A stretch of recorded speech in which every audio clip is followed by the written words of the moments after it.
साथियों नमस्कार।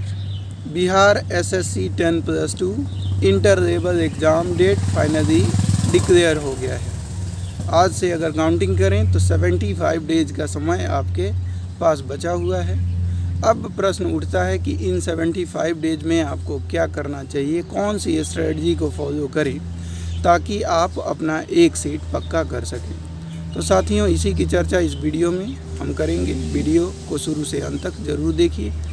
यकीन मानिए कि अगर आप इस वीडियो को देखते हैं और मेरी द्वारा बताई गई स्ट्रेटजी को फॉलो करते हैं तो ज़रूर आपको एक सीट पक्का करने में सफलता मिलेगी। तो दोस्तों, किसी भी एग्ज़ाम की अगर आप तैयारी कर रहे हैं तो उसके लिए सबसे ज़रूरी हो जाता है कि उसका सिलेबस आपको टिप्स पे होना चाहिए। उसमें क्या क्या पूछे जा रहे हैं, उस सिलेबस की जानकारी आपको अच्छे से होना चाहिए।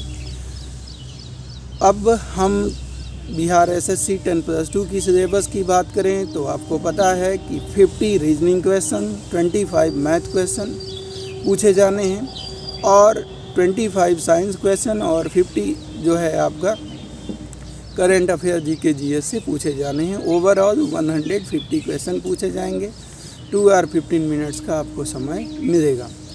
अब आपको की स्ट्रेटजी क्या होनी चाहिए, तो देखिए, सबसे पहले आप बिहार एसएससी ने जितने भी प्रीवियस ईयर में एग्ज़ाम लिए हैं उसका PYQ क्वेश्चन को आप उठाइए और मैथ और रीजनिंग के लिए आप कोशिश करिए कि हर रोज़ जो है आप उसका PYQ लगाइए।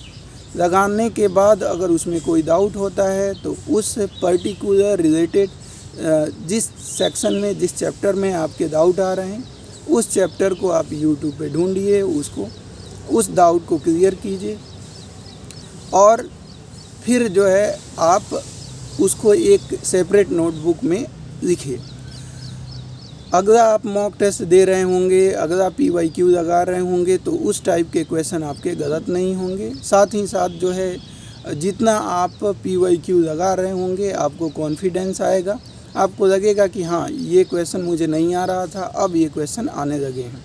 साथ ही साथ एग्ज़ाम में जब आप मॉक टेस्ट नहीं लगाते हैं या PYQ नहीं लगाए होते हैं तो एग्ज़ाम में जाते हैं तो बहुत सारे ऐसे क्वेश्चन होते हैं आते हुए भी आप जो है सीधी मिस्टेक करते हैं और ऑप्शन रॉन्ग आप चूज करके आते हैं, जिससे कि औरों के कंपेयर में आपके सिलेक्शन की संभावनाएं कम हो जाती हैं। तो इसलिए ज़रूरी है कि आप ज़्यादा से ज़्यादा PYQ क्वेश्चन लगाइए। इससे आपको एग्ज़ाम का नेचर पता चलेगा, साथ ही साथ आपको पता चलेगा कि आप किन ऐसे प्रश्नों में आपको दिक्कत हो रही है, कौन कौन से चैप्टर हैं जिसको आपको रिवीजन करने की ज़रूरत है।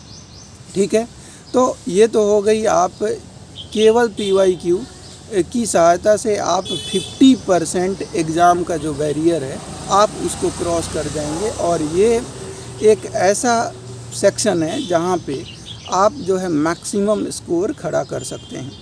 उसके बाद अगर हम बात करें साइंस की तो साइंस के 25 क्वेश्चन पूछे जाने हैं। तो साइंस के लिए आपको मैं ये कहूँगा कि लूसेंट की, अगर आप साइंस को, ऑब्जेक्टिव साइंस एक स्पेशल लूसेंट का आता है, अगर आपने उसको पढ़ रखा है तो लूसेंट का ऑब्जेक्टिव आप उठाइए और उसको पूरा लगा जाइए। ठीक है, और एक लूसेंट की आपको पता ही है कि ऑलरेडी ऑब्जेक्टिव पूरे जो जीके जीएस है पूरा उसका ऑब्जेक्टिव बुक आती है।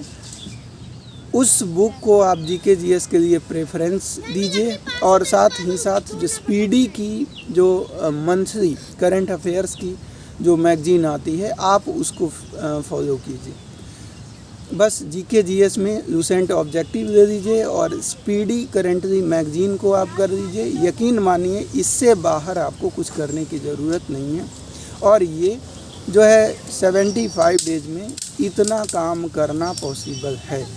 और यदि आप इतना काम कर देते हैं तो यकीन मानिए आप औरों से आगे निकल जाएंगे। आपका सिलेक्शन जो होगा वो आसानी से हो जाएगा। ठीक है, तो आज का वीडियो कैसा लगा कमेंट बॉक्स में ज़रूर लिखिए। कोई अगर बात आपको पूछनी हो तो कमेंट बॉक्स खुला हुआ है, पूछिए, मैं आपके प्रश्न का जवाब शीघ्र दूंगा। धन्यवाद।